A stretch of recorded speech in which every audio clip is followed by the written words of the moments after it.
Hi, everyone. I'm Cassy Adams, and I'm the Care Services Director for the ALS Association, Oregon and Southwest Washington chapter. And I'm so glad you're tuning in today. I am joined by Dr. Reva Barewal, who is a dentist, a chef, and also an expert on dining health, and has joined us for a second time to do one of our live education streams. And I'm really excited that she's here with me today. We are doing something really kind of fun today. We've been doing these live educational events just to share information and strategies for preserving the independence and quality of life for people living with ALS and their family members. And today we are going to be sharing with you, Dr. Barwell is going to be sharing with you, and I'm going to be following along, some fun recipes on modified textures and making them taste delicious for people who have swallowing issues, but also delicious for the whole family. Just a few housekeeping items before we get started.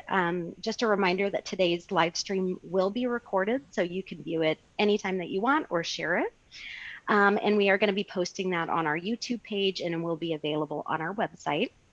I would encourage anybody, please feel free to ask questions as we go along or make comments. If you're viewing on Facebook, you can just do that right in the comments bar, and we will do our best to answer your questions live. And if you are viewing today on our website, you can submit questions to info@alsoregon.org.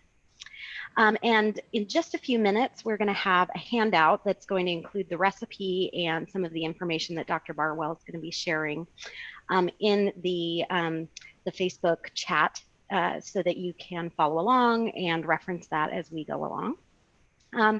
So without further ado, I'd like to turn it over to Dr. Barwell to introduce herself and talk a little bit about what we're doing today. Thanks again, Dr. Barwell, for being here. Thank you, Cassy. I'm really excited. I think this is a novel idea, and to be honest, it's number one of a cooking demo for me on a webinar. It's kind of an exciting proposition to teach a little bit about how to prepare foods for dysphagia. So I think with all of us sitting here during COVID, the kitchen is a focus. It's a focal area for so many people. And I really enjoyed describing dining health as an experience for the caregiver, but also for the individual that might have dysphagia. And how can we amplify that? How can we make that so much more appealing? So we reviewed a lot to do with the social aspects. And we also talked a little bit about making the food, so setting the stage, and also, how to create presentations so that the food looks appetizing. And I thought today was a great way to roll out an example of what we talked about last time. So let's get in the kitchen. Let's kind of figure out what that might look like. And what I love about what we're doing is Cassy and I are going to do it in our own kitchens at the same time. And we're going to be able to share what's working, what's not working. It's really about a real life experience of trying to make dysphagia foods. So I wanted to share with you that you will be able to access a handout, and the handout will have everything that's that essentially we're going to talk about. And what I'd like to say is, making foods appropriate for dysphagia, the number one issue that I hear from people is the anxiety they have on whether they got the texture right. No one wants to have an issue with choking, and to experience that is extremely traumatic. So what can we do by getting smarter about knowing what does puree mean, and what does nectar thick mean, and how can we kind of test our foods before we get started and offer it at the table.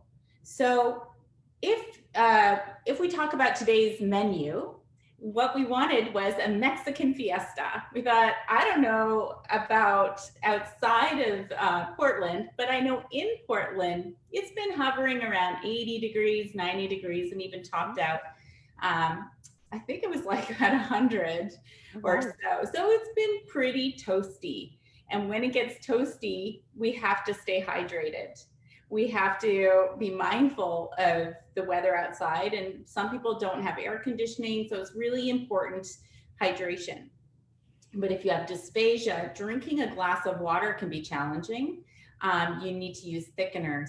But if you want to celebrate the summer and have something really fun to share, I know it's Monday today, but people might view this on Friday. Maybe you want to have a Mexican fiesta on Monday. During this time, I think every day feels like it doesn't really have an identity anymore. You know, like my Saturdays sometimes feel like Tuesday. Right, So we've had 17 Saturdays in a row. Right? So we're going to talk about a beverage first. It's going to be a pina colada. Delicious. And do you like pina coladas? I love pina coladas. I don't think I've ever met somebody who doesn't like a pina colada. I remember when I was pregnant and I had to have virgin pina coladas at my girlfriend's wedding in Mexico. And these waiters would just bring me pina colada after pina colada because I just loved it. It was so creamy and delicious and cold.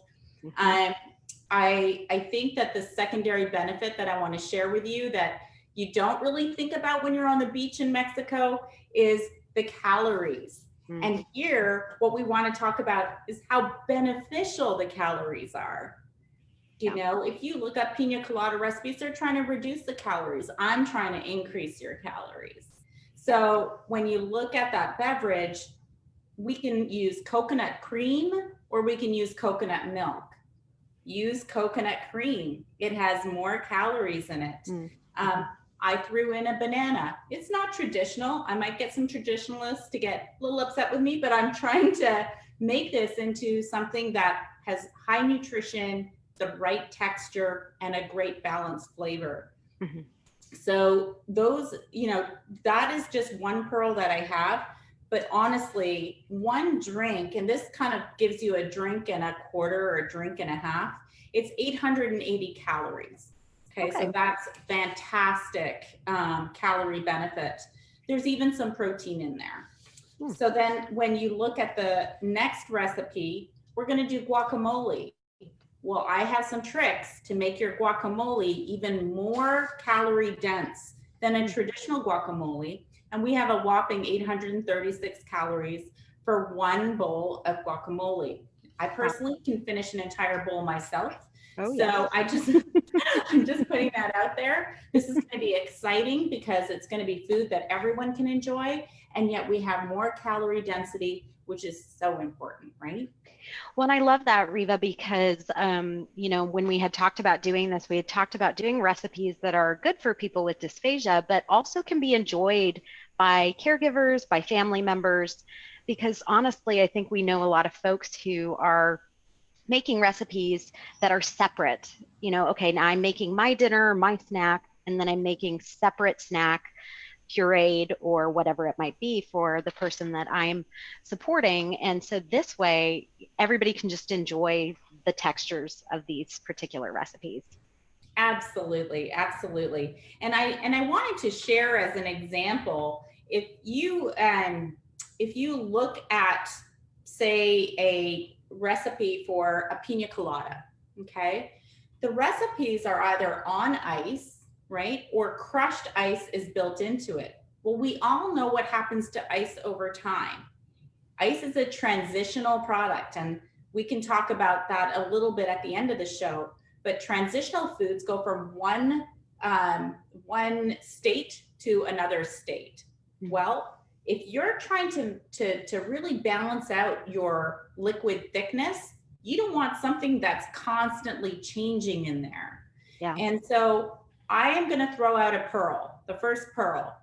Put your ingredients in the fridge or freezer, because then we can avoid using ice.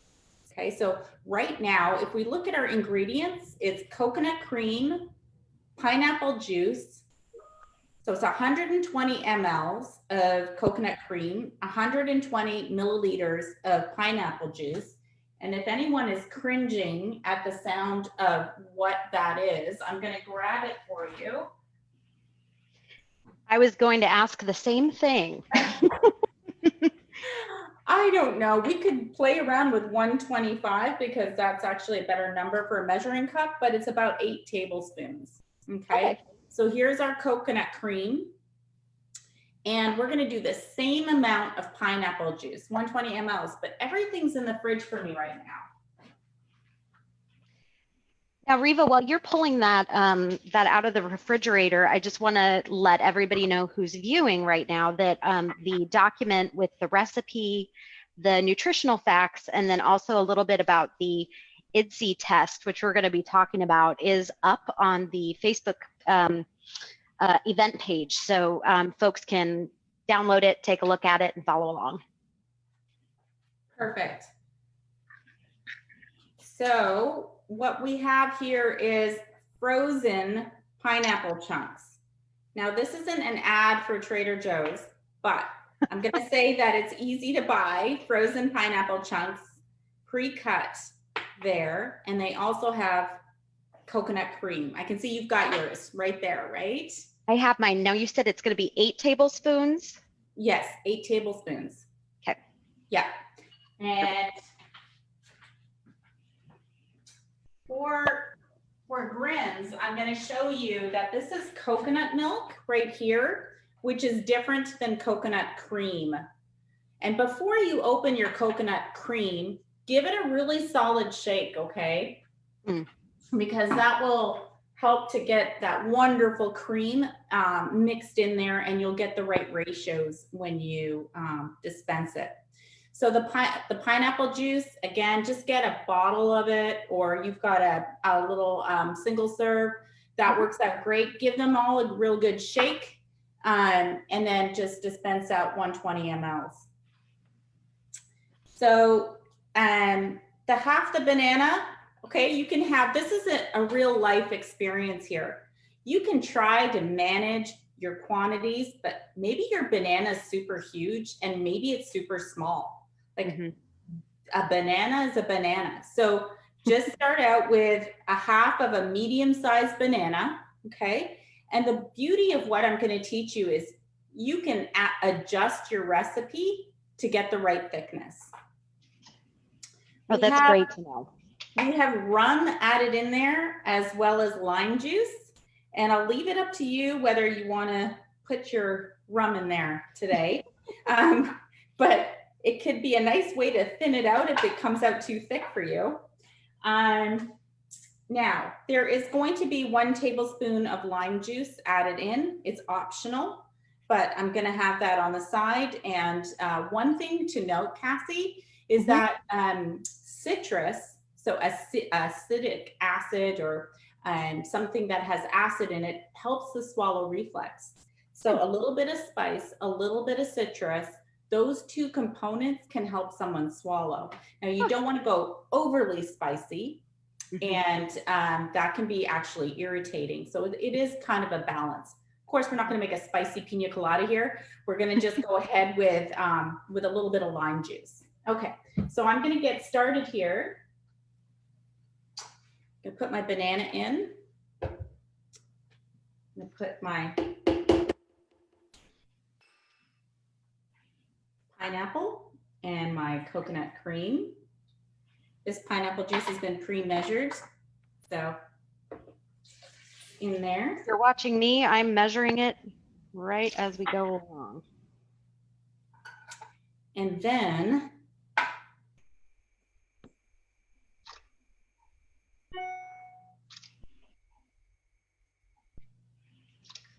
tricks of the trade to get your juice out better is to put it in the microwave after you've cut it for like literally 5 seconds. Oh, that's a great idea. Yeah, you'll get a lot more juice. Now, Reva, I'm using just a standard blender. I don't have a Vitamix or anything fancy like that. Will this work okay? I would think so. It's just a question of time, looking at what you get and adjusting as needed. So I don't see why not. Great.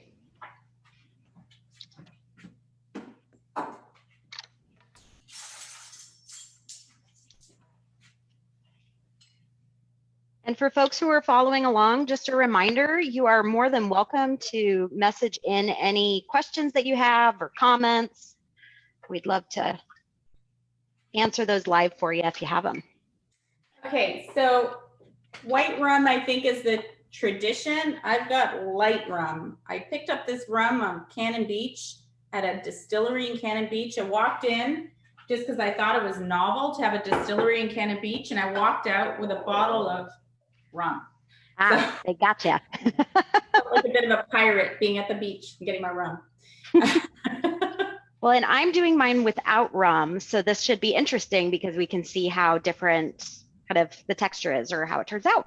Yes, and I'm putting my rum on the side because I thought we could pre-blend first. And now let me just talk to you a little bit about what you need. This is called a 10 milliliter syringe. You can see it here. This is a syringe that we use with IDDSI. Yep, Cassie's got it right there. You can get this in many different like stores that do compound pharmacies, things like that. This has a lure lock tip. So you can see here on the package, it says lure lock tip. Okay, so it's a 10 milliliter syringe. That's going to be your standard friend. Literally, they're like 5 cents. They're very reasonable. So you can pitch it, maybe get 10 or 20 of them. I have a whole bag full. So here is your syringe. Now you don't need this.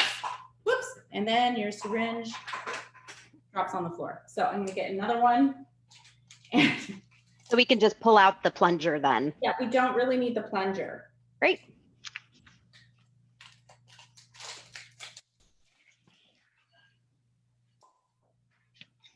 Okay, so this is going to become your best friend for measuring thickness of liquids.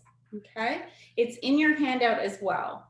So what I'm going to do now is I'm going to turn off I'm going to mute myself because this is going to get noisy.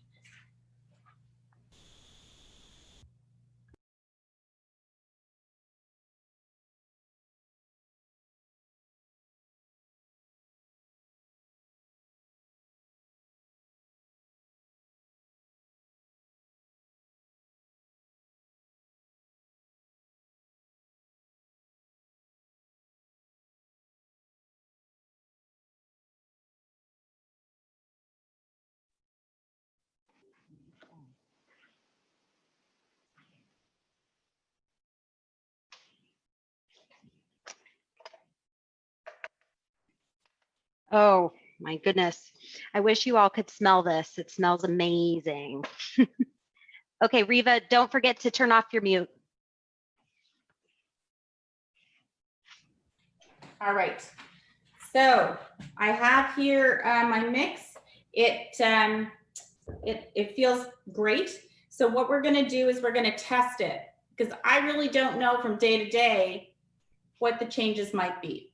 So what we do is we're going to take our finger and block the tip of our syringe.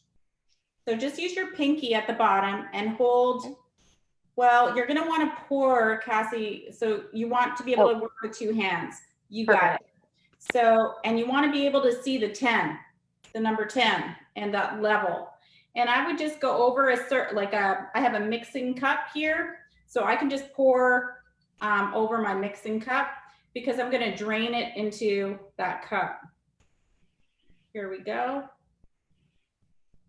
And you're going to go all the way up to 10. And I'm over 10. So I'm going to go right to there.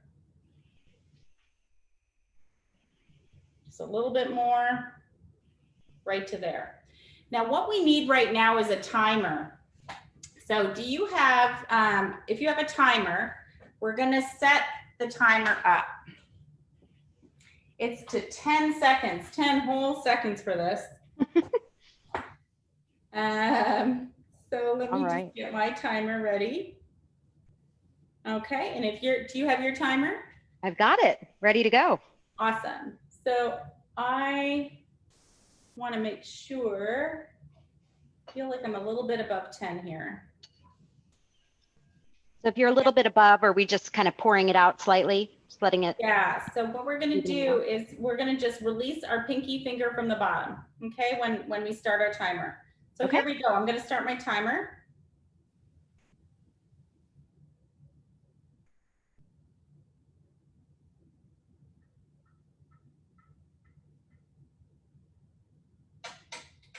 And we're done. All right. So I'm gonna see where I am with my measure. And with this lighting, it's hard for me to see, but I can see that I am right at about 9, okay? Mm-hmm. So I've only lost 1 cc, or, you know, essentially 1 milliliter of product. So that will actually, if we go to our scale, and it's going to be on your 3rd page, you can see that anywhere between 8 and 10 is going to be yellow. It's going to be the level 3, and level 3 is moderately thick. Okay, so a lot of times with dysphagia, you don't want to be too thin. And so having something moderately thick is actually perfectly acceptable. But I would ask that people talk to their SLP. Hey, is it okay if I have my beverages moderately thick, or should they be mildly thick? Or should they be, you know, even further, extremely thick? Okay. But here's something where, you know, you have the full capacity to change this. And Cassy, how would you change it? What would you do differently to make it thinner? Yeah, I mean, I think I'd probably blend it a little bit longer, or could you possibly add a little bit more pineapple juice? That's kind of my first reaction. I would add a little bit more pineapple juice. Okay. You have your options of, maybe I would go up in increments of only like a tablespoon. So don't go big, go small, because you're only talking 1 cc. Okay. So try a tablespoon and then reblend. And we could actually try that. Do you want to try that, you and I, just to see what it looks like? Okay. So what you're going to have to do is take your syringe to your sink and clean it out.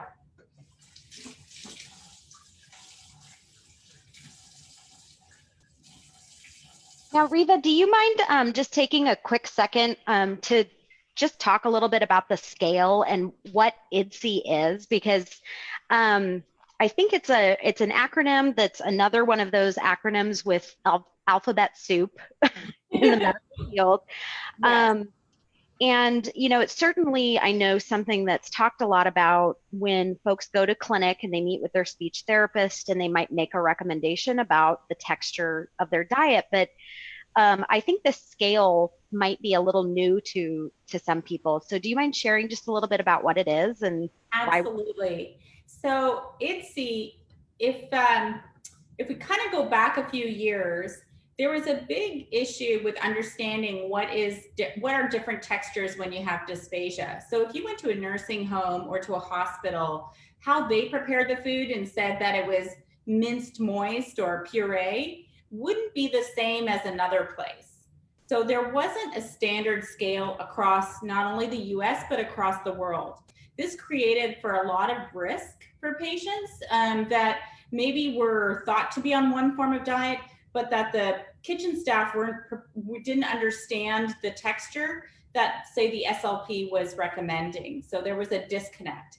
IDDSI came about as an opportunity to put everyone on the same field. So we were going to classify our food using testing methods. Now, the great thing about these tests are they can be done at home. The point is that we want people to be able to eat modified texture diets at home and to have a diverse diet. Like, we don't want to be in fear of making the wrong food choices based on texture. So IDDSI has, if you go to the website, it's www.IDDSI.org. And so if you go there, you can actually see they have frameworks set up that are user-friendly for the layperson, and it's also great for professional staff as well. So you can actually find all of this information on that site. Did I tell you what it stands for, IDDSI? I don't think so. Okay, well, maybe I should have started with that. IDDSI is International Dysphagia Diet Standardization Initiative. It is honestly a lot of the people that started it on the board are in Canada, but there's people from all over the world on that board. So what we have is, and in fact, I did a study on IDDSI because I wanted to classify the food that I was making for people with dysphagia. So I did a whole study looking at using the fork pressure test, which is another test that we're going to get into with the guacamole.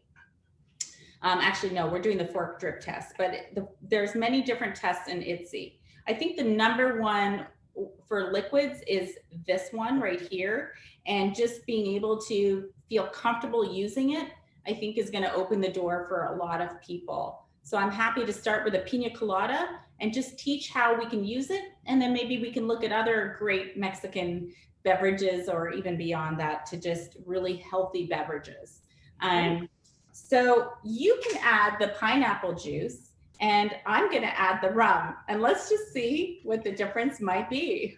Okay. I might not add all of this rum, but let's just, I went a little overboard there. This video might go a little crazy. Okay. And I'll press my mute button one more time.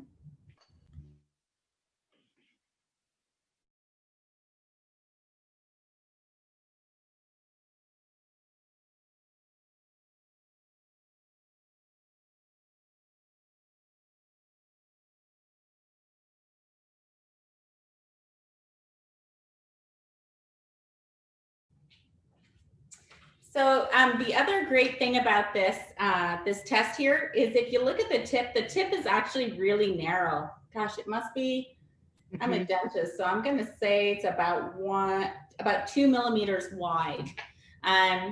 So if you undermixed your beverage, it will plug up that opening and you're not gonna get anything coming through. So it's a good test right there. Because if you want something that is mildly thick or moderately thick, you don't want any chunks in there at all. You don't want to surprise the individual with a chunk when they're not expecting it. So that's really good to know. I was kind of wondering if I might have not mixed mine well enough because it didn't seem to be coming out very much. So that would be a good indicator that you need to go back, give it another blend. And that's, Cassie, to your point, you have a different mixer than I do. So that could be part of it as well. That's a really good point. Well, that'll never happen again. One pour went right to 10. All right, so we've got our timer. Okay, so my finger is stable now. If you're ready, let's get going. Let's do it. 1, 2, 3, go.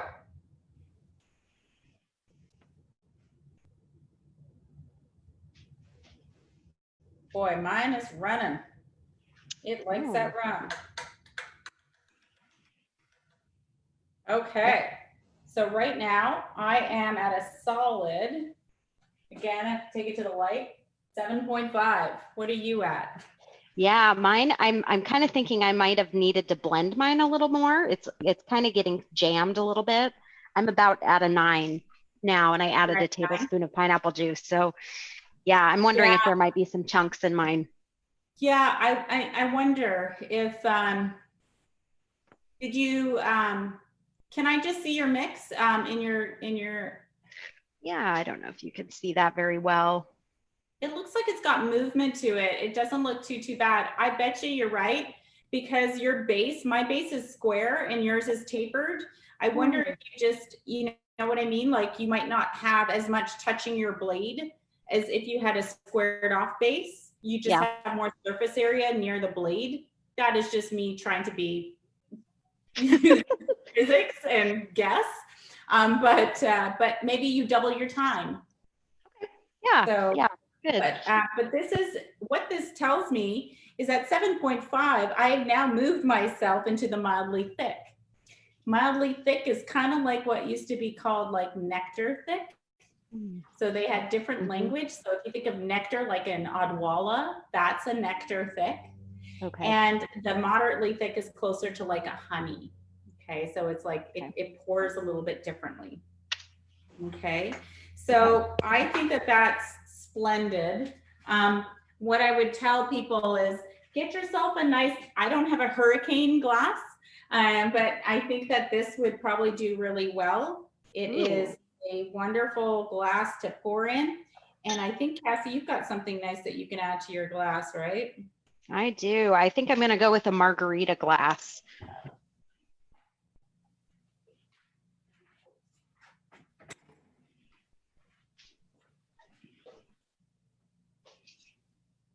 And you'll like this, Reva. I've even got an umbrella. You know, for Portland, you always have to have your umbrella, even in your drink. You sure do. There we go. Cheers. Cheers. Yay.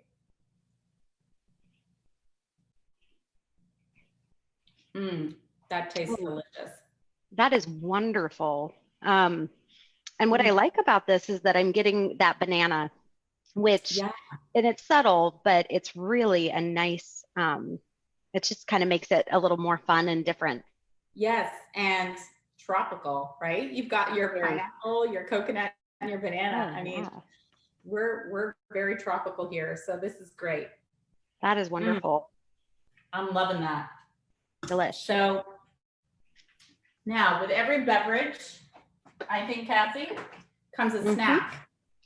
We're gonna have our munchies coming on. We need to have a snack that goes with it. But how do we make a snack not only taste good, but be good for us? Plenty of snacks are out there that might not fit the bill to be calorie dense and nutritious, as well as fit the right texture that we're looking for. So I wanted to share with you the guacamole that I pre-prepared for today. So here's the guacamole right here. I'm gonna bring it up close so everyone can see. It's a beautiful green color. It's a wonderful blend, and it fits the mold for being puree. Okay, so we want to have identified when you start to cook for dysphagia, you want to identify what is your goal to begin with? What is your end point? My end point is I want to be puree. We experimented here. Honestly, my end point was moderately thick, but then we just showed how we could thin it out to mildly thick. And I think that if you start out thicker, you can always go thinner. If you start out thinner, you might be able to go thicker, but it's a little bit more challenging, right? You might need to add banana, might be more pineapple chunks. It's just a little bit harder. So try to think of it that way when you're thinking of your textures. Okay, so I'm gonna move this off to the side and let's get ourselves ready here.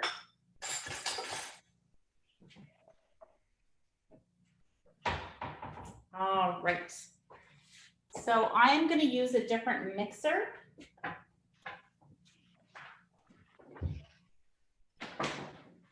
I'm gonna use a tiny guy. I actually think it makes more noise than my bigger guy, but sometimes the same goes for dogs too, right? They're like little ones are noisier.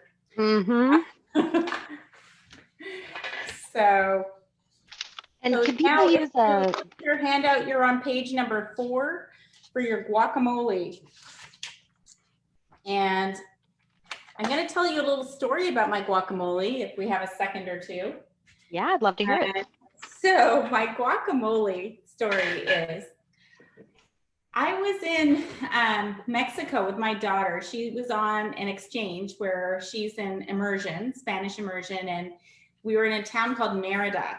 And Merida is a beautiful town, and it's on the Yucatan side of Mexico. And I wanted to take a cooking course because wherever I go, I want to take a cooking course. That's just how I roll. And so I corralled my friends and we took this cooking course, and they taught us how to make guacamole or guacamole. And what was interesting about this course was the chef used olive oil in his guacamole. And when I came home, I brought this up with some chefs here in town, including my son, who's 16 and knows his guacamole very well. And it was like, what? You used olive oil? That's so interesting.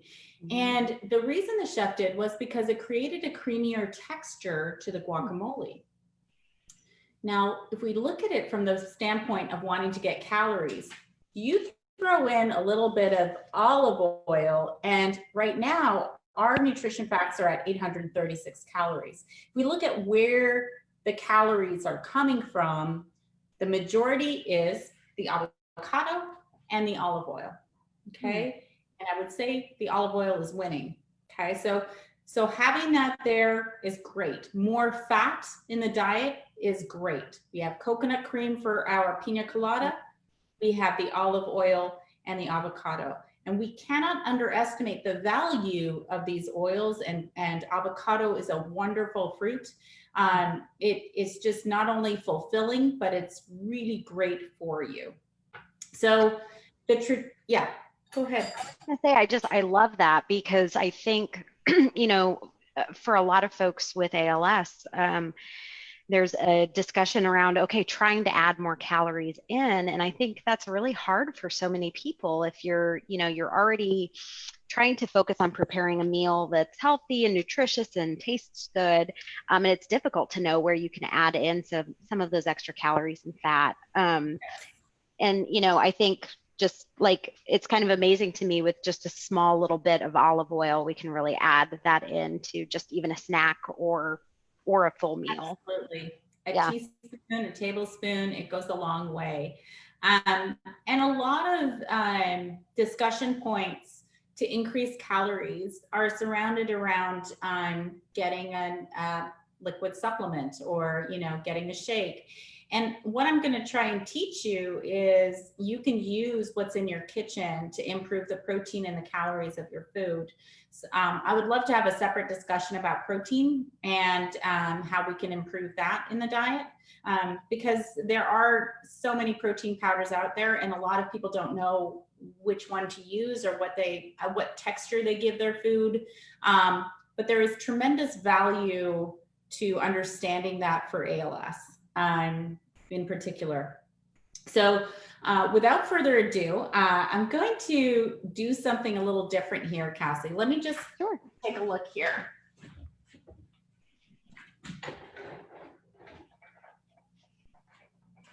I'm gonna get some tradition in here. So does everyone see what I got here?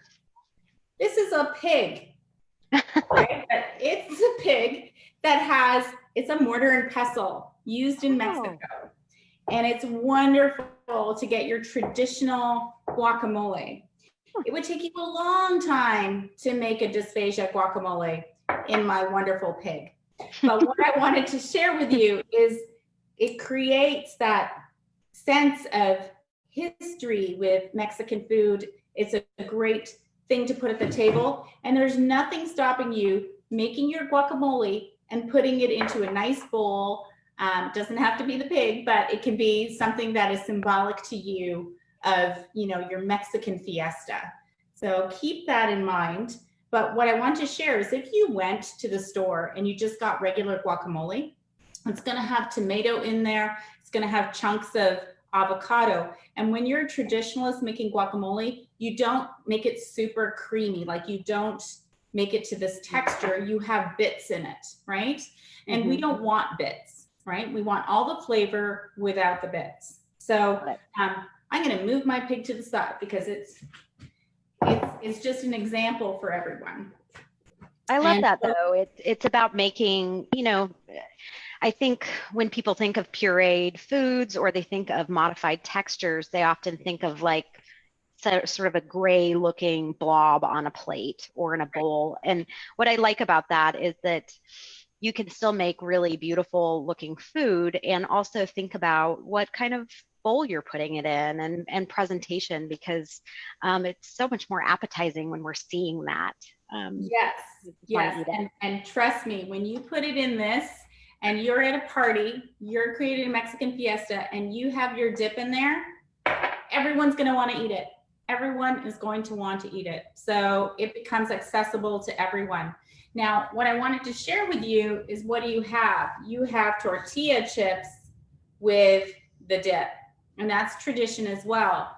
And I'm going to talk to you about using more of a dissolvable or transitional food to use, so you can have your guacamole with a cracker, but it might not be the same cracker that someone without dysphagia has. So you get the experience, it's part of the party, but you just have changed something around with regards to how you scoop that guacamole. Okay. Okay. So we'll talk about that later. So here I have my little mixer, which I use for vinaigrettes and things like that. I didn't even actually ask you, Cassy, are you going to use the same blender that you had before? I actually have a small food processor as well. So I think I'll use that. But people could use a blender if they wanted to. Yes, absolutely. Great. And it's just all about visualization. Look at your product as it's being mixed and make sure you see the blending happening. All right. So what I'm going to do is take my guacamole aside. And I actually brought an example of a black bean dip from the store to share with you. This is a beautiful black bean dip, but as an example, it's got chunks of black beans in it. So if we do an IDDSI test on this, what we would say is there are big chunks here. This is not a puree, okay? The chunks need to fit between the tines of the fork. These chunks, these beans, every black bean that you've seen does not fit between the tines of a fork. So this in and of itself is not a puree food, okay? So you can't just grab and go, if you will, with something like that. Okay, so now what I'm gonna do is I'm gonna show you my ingredients.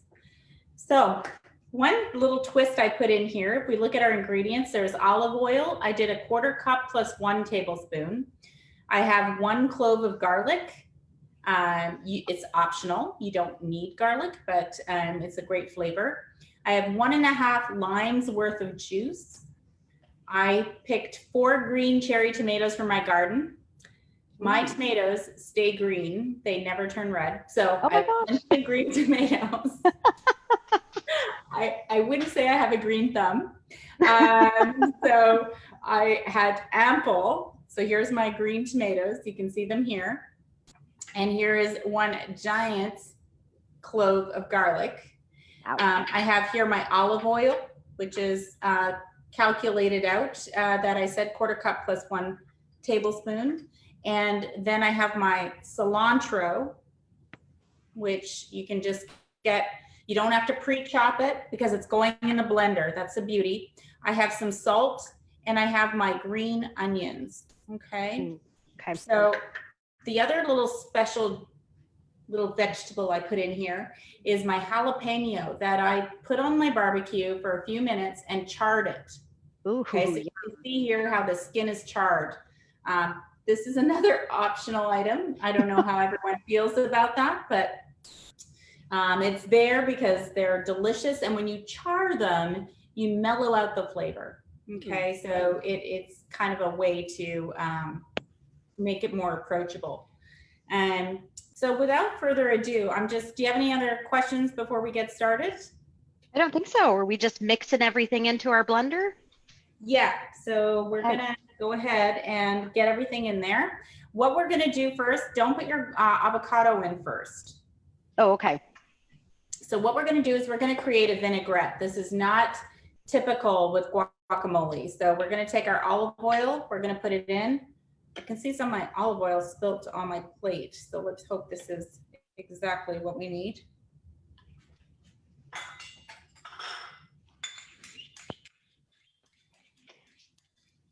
And I'm using some bigger tomatoes, so I would think just cutting those down a little bit might work. Yeah, and here's the other thing. The reason why I use the green tomatoes is because when you mix red with green and you puree it, what color? Yeah. You're gonna get brown. So so just keep that in mind. Maybe orange, or what do you call those? Sun gold tomatoes. Those cherry tomatoes are yellow. Oh, yeah. Right now the heirlooms. There's some green zebra heirloom tomatoes. But that's kind of why I stuck with green. I just was like, okay, it's totally fine. The flavor is going to be amazing. Cassy, it's just the question of, you know, I'm curious. How pretty it's I'm gonna actually be. curious what, so this will be our experiment. I'm excited. Okay.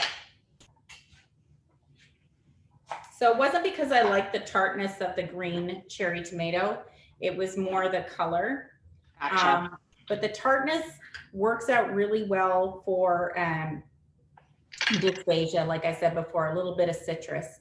I'm just gonna put like just a little bit of the salt, not a lot.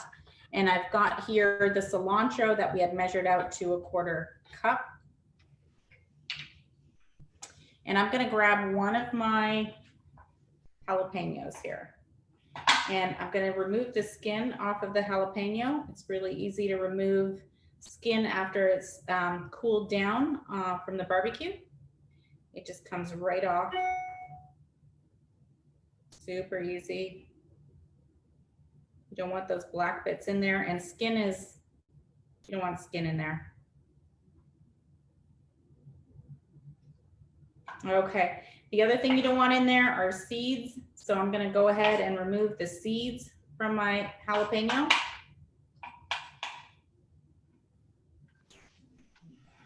Really easy to remove from a jalapeno that's been charred as well.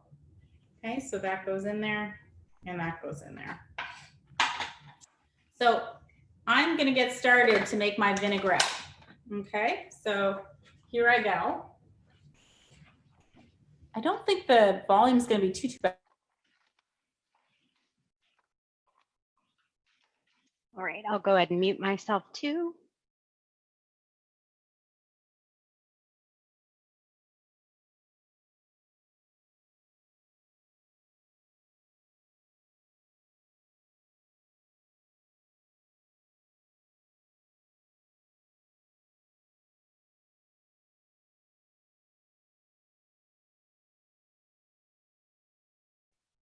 Well, I wish you all could smell this as well. It is just amazing smelling.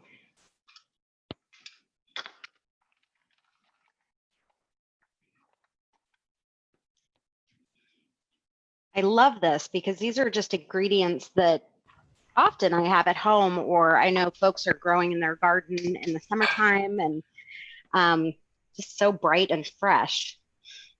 It really is. It's wonderful. Just speaks of summer.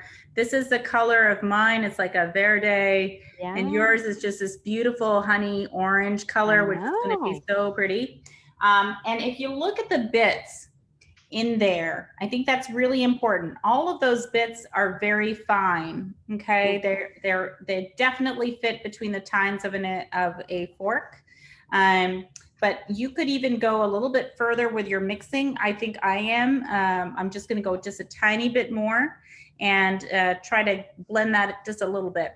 And the great thing is oh, you know what we forgot? Did you put in your lime? I did. Okay, I forgot my lime, which is a way to get a great emulsification. So let me just go ahead and do that. And if you're really hungry, you might just start eating yours like I am.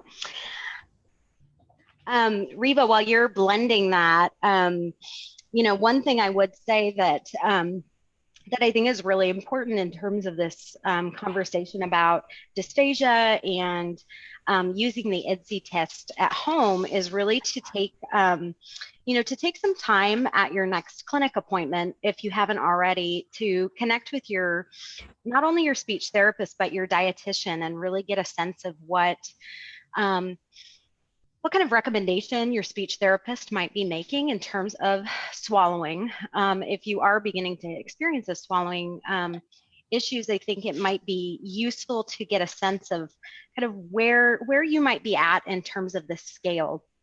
And I think also preparing for potential changes that might be happening and what you might need to be looking out for.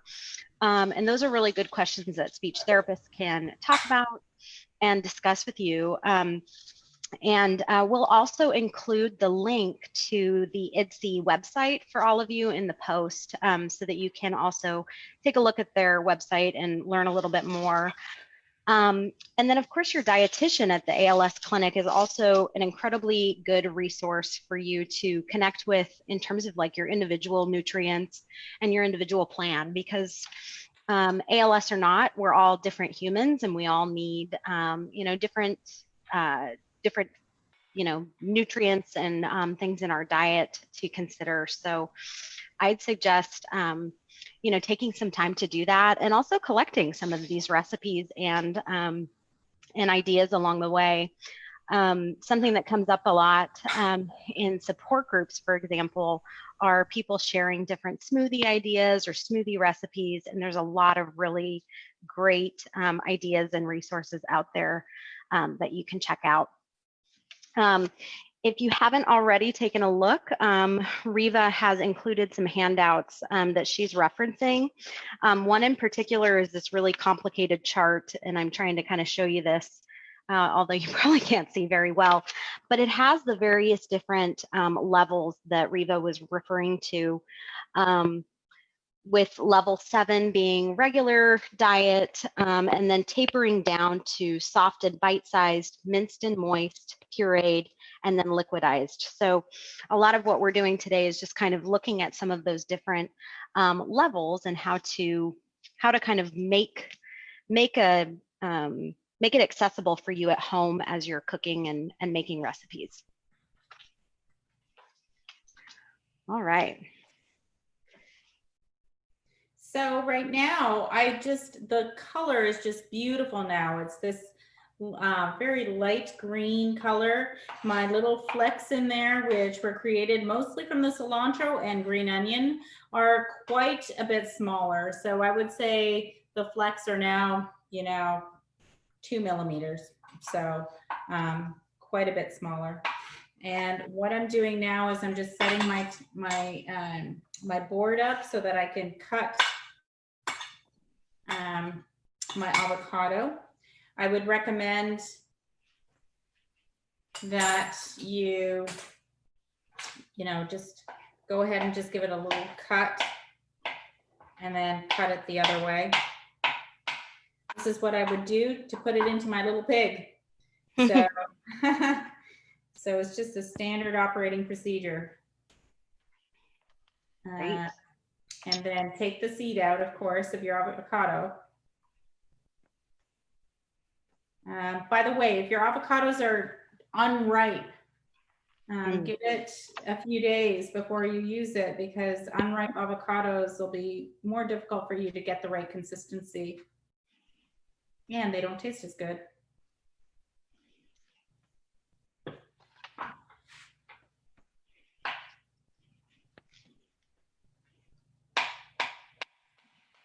So Reva, are we mixing our avocado now into our vinaigrette?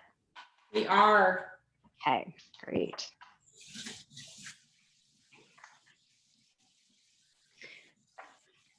And I'm just glancing at the time. We're having such a good time. We are coming up on our time, Reva, so I want to make sure we get plenty of time to taste test this wonderful guac. Yes. Okay. Here we go. Let's rock and roll.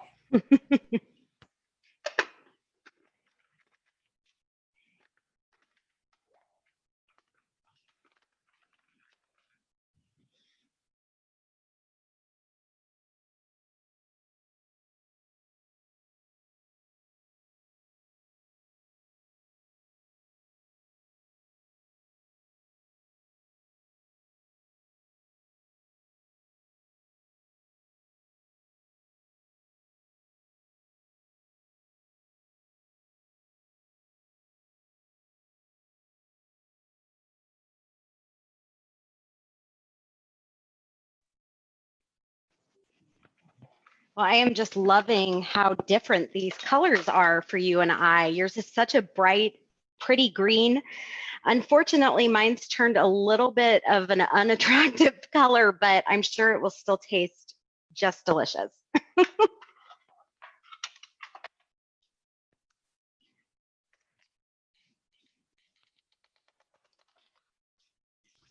So before we go ahead and plate the food, I am going to ask that we do a little test. We're going to use our spoon in there, and we're going to see that it falls off easily from the spoon. It should be with a little finger shake or handshake, wrist shake. You're getting most of it off of your spoon, and that's like a perfect consistency.